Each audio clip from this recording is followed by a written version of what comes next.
Hi, this is Piper Harris, and welcome to our Dynamic Mind podcast, a collaborative chat between Untangled Mind and Dynamic Growth Counseling and Consulting Services, where we offer our clients a holistic approach to mental health counseling and consulting. We're excited to bring you our collaborative conversation of the day. On today's episode, Piper is thrust into the fishbowl, where she and Susan dig into her Basis A results and learn what all of it means. We chat about how the Adlerian Psychology Inventory makes an enormous difference in our clients' lives.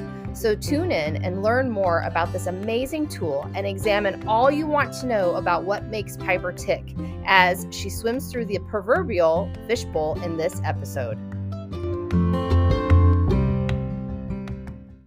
Hi guys, welcome to the Dynamic Mind podcast and vodcast. I'm Piper Harris. I'm Dr. Susan Belangee. And like we told you months ago, we're just now getting to it.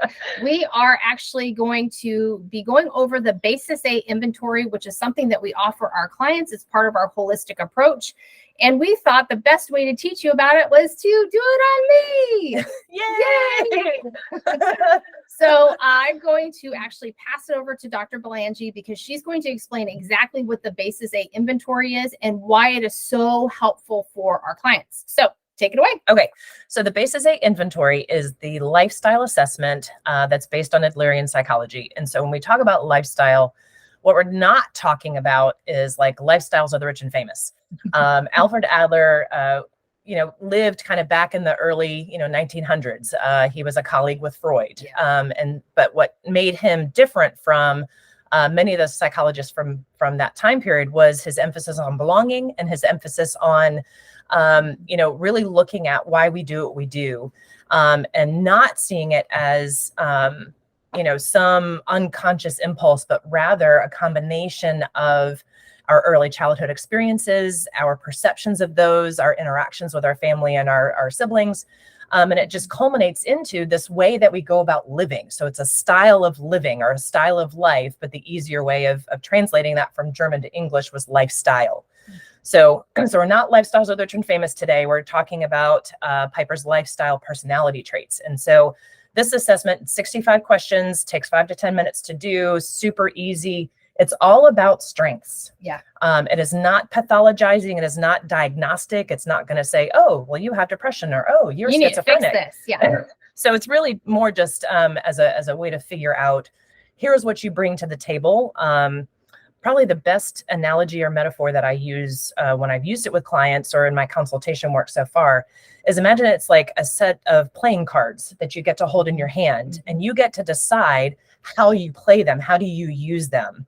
So again, Adlerian psychology is about a psychology of use, not possession. So it doesn't matter that you have these traits. It's how do you actually use them? How do they show up in your life? How do you use them at work or in your relationships and things like that? So as we go today and kind of walk through the different scales on the Basis A, of which there are 10, you'll hear us talk about how does this show up? How do you use this, in your work, in your personal life and things like that. So you'll get a glimpse of what you can expect if you were to do this with me.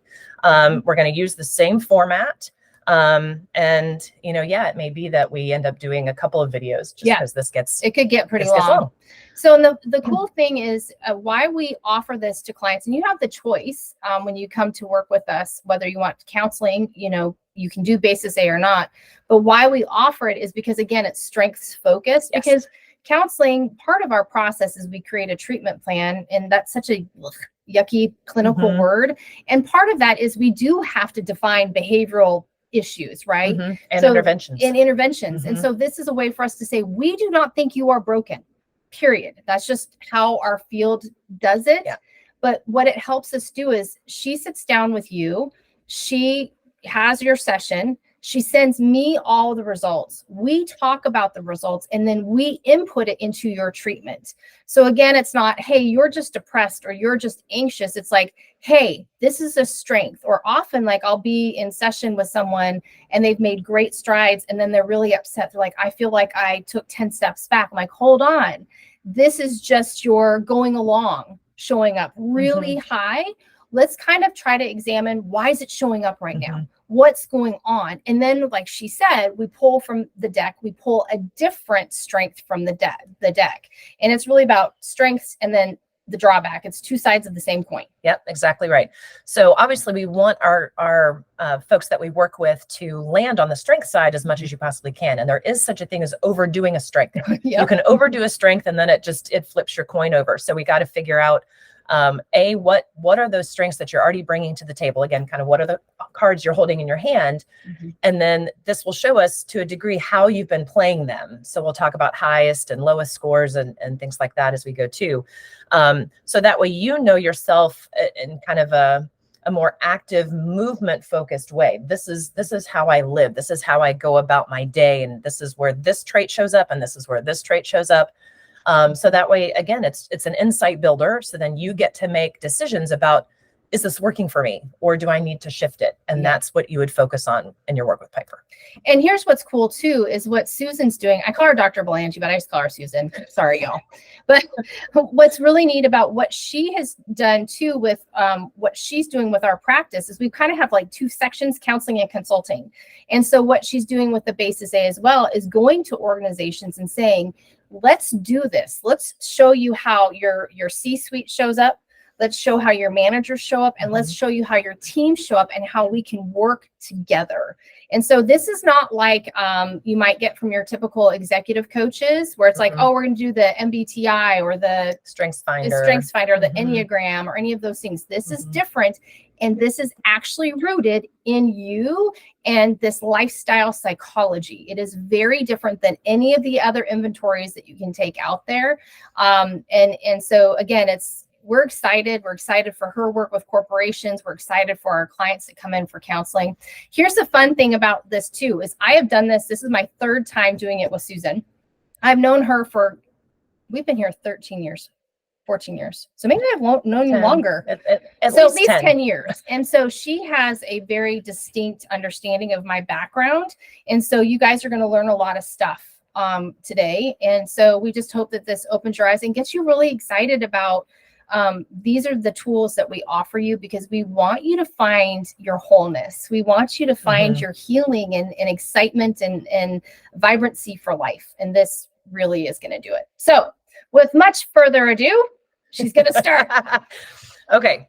So the first thing that, we do, obviously you take the inventory, you send it to me, we score it together. Although, Piper, again, kind of scored this on her own because she's done it before and she knew what she was doing. So what I have in my hand that I'll be kind of showing every so often is this is the score sheet.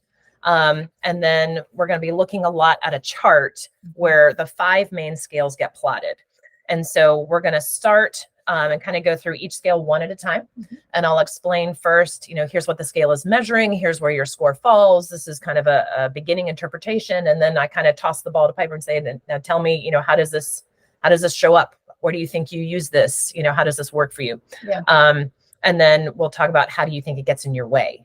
So it's kind of, again, the two sides of the same coin. How does it work in your life? And then how does it get in your way? And that kind of points to, if I were to make any changes, what would I want to do with it? How would I want to use it perhaps a little bit differently than I have been? So that's what we're going to talk about. Yeah. And we're going to make sure that once we're done recording this, we're going to show you my plotted chart.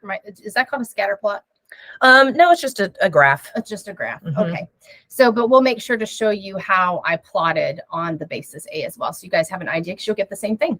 Yep. Okay. All right. So the first scale that we're going to talk about is the belonging and social interest scale. And what this is measuring is not so much do you have or feel belonging or not. It's more, how do you go about belonging? Do you do it with people and be more of an outgoing, extroverted kind of a person versus, which is higher scores, or lower scores point to somebody who's more of a one-on-one small group kind of a preference. So that's what the scale is measuring. And Piper's score was a 31, which sits inside this this shaded area. And I guess let me orient people to the chart a little bit. So when you look at the chart, and I don't know if it'll show kind of with our lighting, but there's a shaded area kind of right in here. And so most of the scores are going to fall in that shaded area. If you've got scores outside of that shaded area, it just means it's a stronger sense you have. It's, again, not good or bad to be inside or outside of the shaded area. So Piper's score is a 31, which is inside that shaded area, but it's also kind of on the lower side. And so I would begin by saying Piper's preference is more of a one-on-one kind of an interaction style. And the strength that comes from being more of a one-on-one is you nurture relationships. So because you have a smaller inner circle around you that you prefer, you're going to spend more time really letting those people know that you care about them. And that's the strength side. The drawback side is because you're okay to be by yourself. Well, it's easy to go into retreat mode. And then it's trying to figure out, okay, when do I come back out of retreat mode? Yeah. So that's the strength side and the drawback side. So now we play catch. Yeah. I toss to you. How do you think this one-on-one preference way of belonging shows up in your life? You know, it's so funny because I can remember, I mean, grade school, junior high, high school, even college, I thought I was an extrovert, but I think it was something I was putting on. But when I started getting older, I found I was super anxious in big groups. And even to the now, I'm like, that's too many people. That's too many people. So, but the one-on-one, give me one person like me and Susan, like give me her, I'm great. Or maybe one other, give me a group of 5 women and I'm scared. It's really weird. And so I remember years ago, I heard somebody say, you're not extrovert, you're not an introvert, you're an ambivert.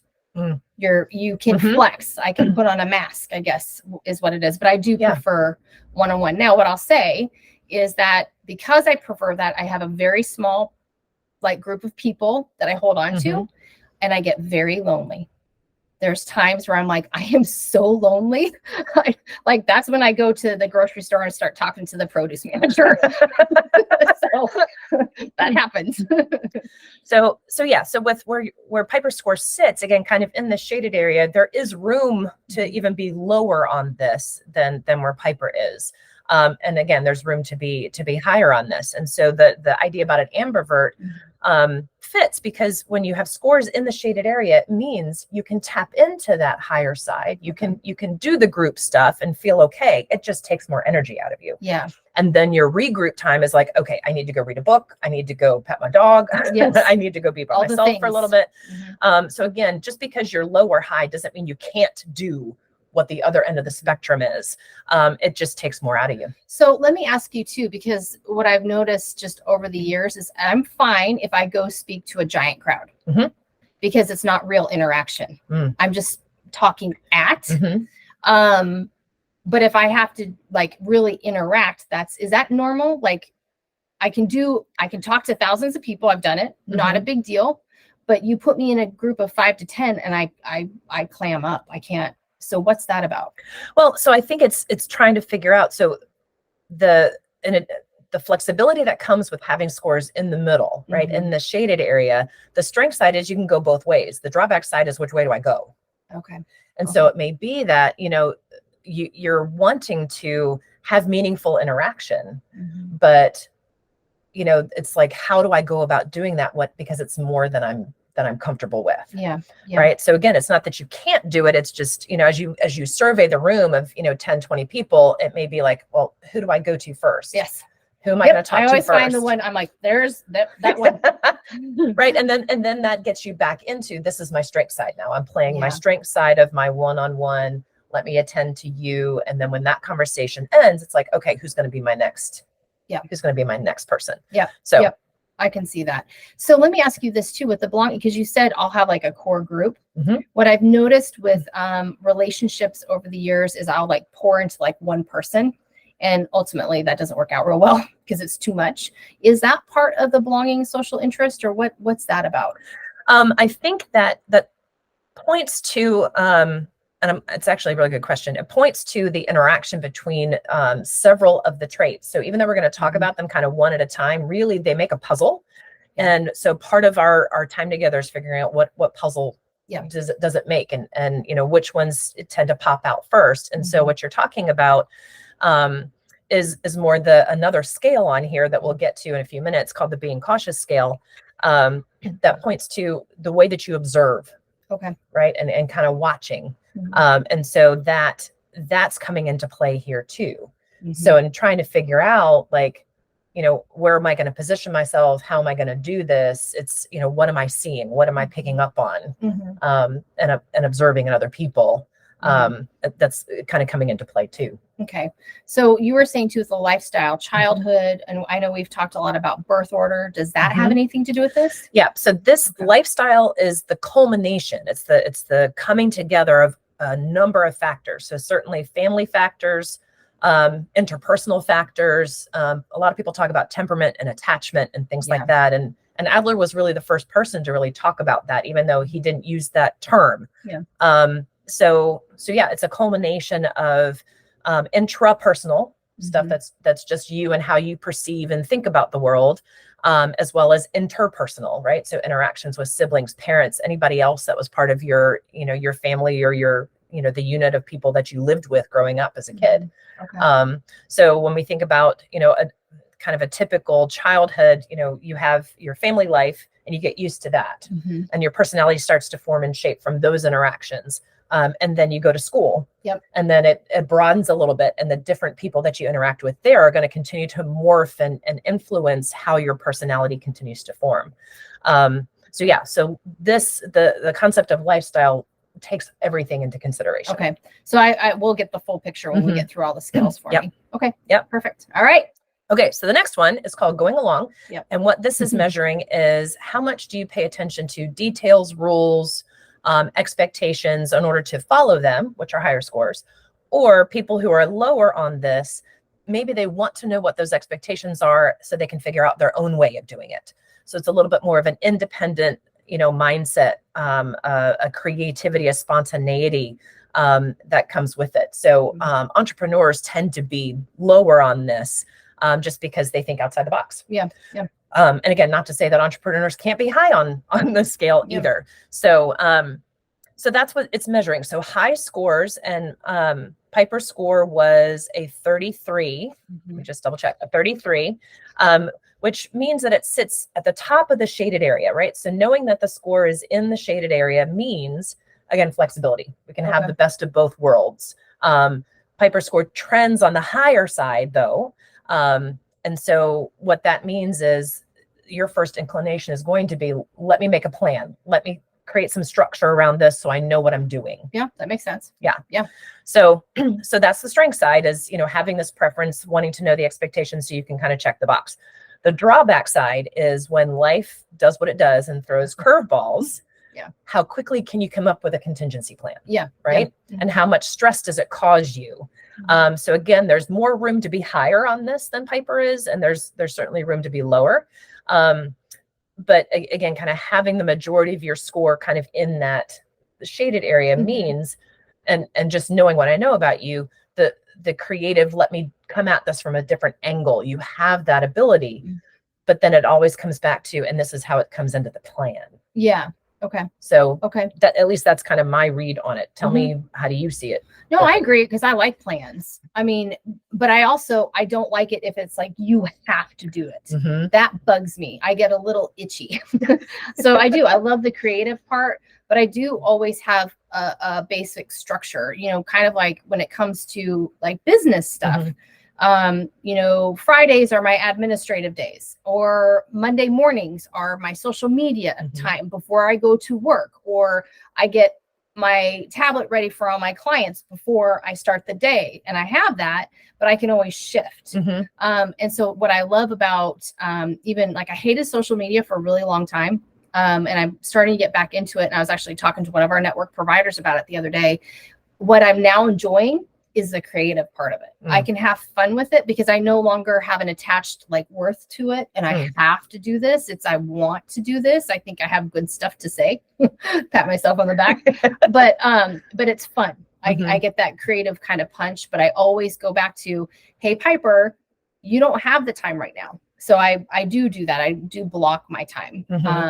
So yeah, I can see that. And I think too, like, I used to be a chef, and it's the same thing. Like, I have to follow the recipe. Like I have to follow how hot the oven is or whatever it is. Right. But then when it comes to making the food, that's where I'm just all in, and I have a ton of fun, and I get lost in the process. Yeah. So again, there's the best of both worlds, right? That makes me feel good. So one of the things that I guess let me kind of hold up and show if we can. Yeah, that's perfect. So so if this is Piper's score, you'll notice there's what we call a range box around it. And let me explain that a little bit. So from a psychology standpoint, we know that when somebody takes an assessment, you're going to have a what's called a raw score, right? So the questions that went into that particular scale, the going along scale, Piper answered a certain way, and then it totaled up to be a certain number. So in this case, it was a 33. If Piper were to take this again, again, she's taken it a couple times, and we were talking about, how we noticed some changes and some fluctuation. Yeah. And that's to be expected. So this range box means that today it might have been a 33. The next time you take it, it might be a 35, or it might be a 31. And so we know that your score sits somewhere kind of within this range versus it being like, no, this is your exact score.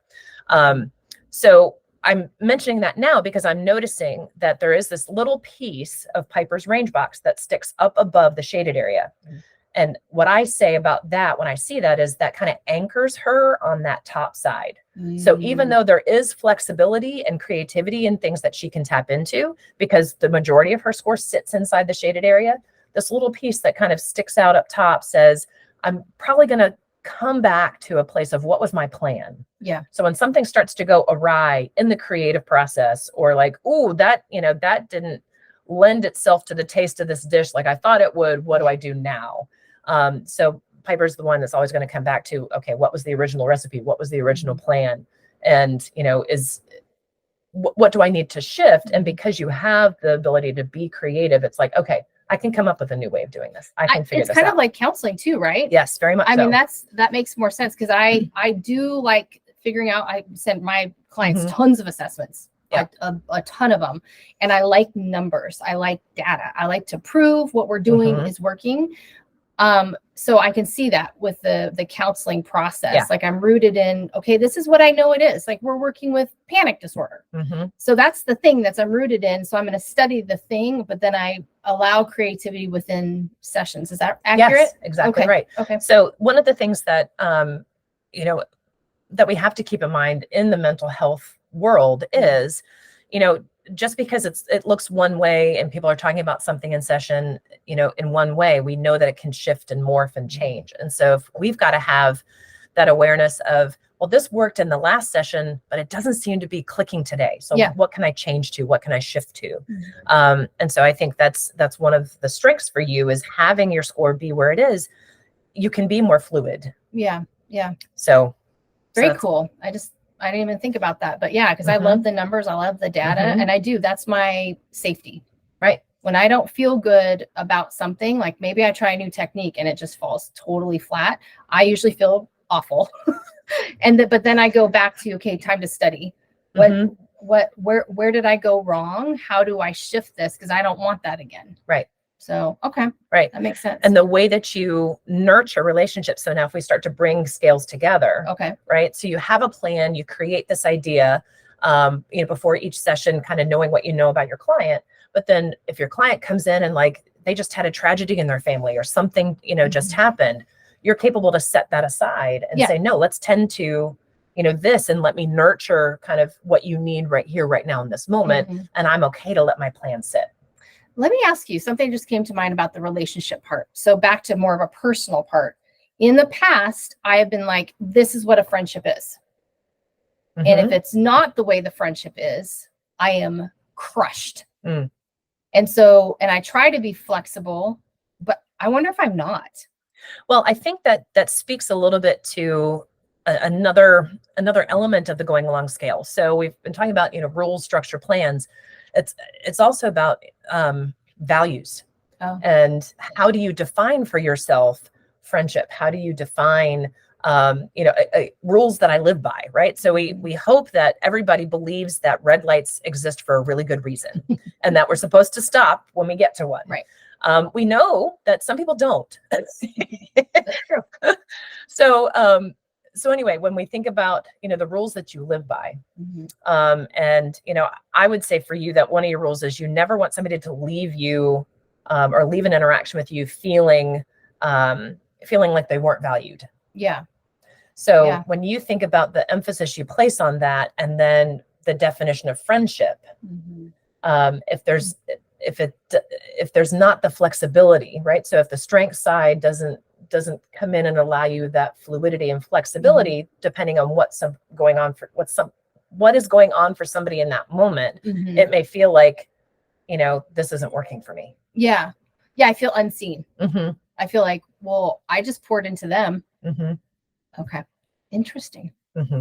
I still learn. 10 years, 3 times, I'm still learning. And believe me, in our supervision session, she'll be like, Piper, this is showing up. She'll bring it up. I'm like, oh. So again, we always come back to, how do we use the awareness to make sure you're using it on the strengths? Okay. So, all right. So the next one is called taking charge, and it measures how much of a natural born leader do you see yourself to be. And higher scores, yes, you see yourself as being more of a leader. Lower scores point to having a more of a collaborative kind of a spirit in the way that you lead. Again, not that you can't step up and take charge of a situation, but if you're lower on this, it's going to take more out of you. And it probably is going to be like a situation that you would feel comfortable to do that in is something like, yes, I know how to achieve in this moment. I know how to get the job done in this moment. I'm willing to step into that leadership role in that instance.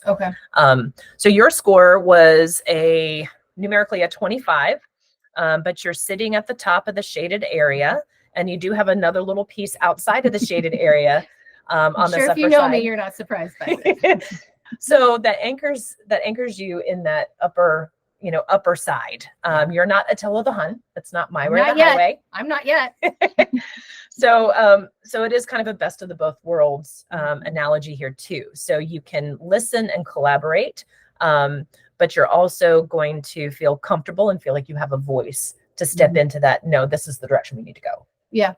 Okay. And because you're going along, and if I again kind of show to the camera, this is the one we're talking about. This is the one we just finished talking about. So they're very close. Yeah.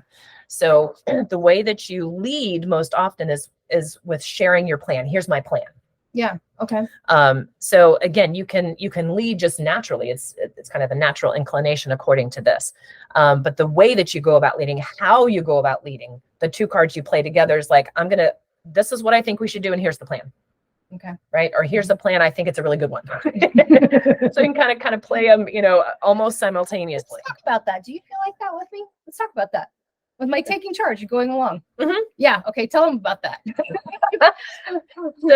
So I mean, I think that, when it comes to, for me, this is a new endeavor, right? So doing consultation work for me, is in this format and focusing on it in this way is new. Yeah. And so I'm very much benefiting from Piper's, no, we need to do this, and here's the plan, and this, we need to do this first. And so it's really been a blessing, because, coming out of, a therapy background for a number of years now.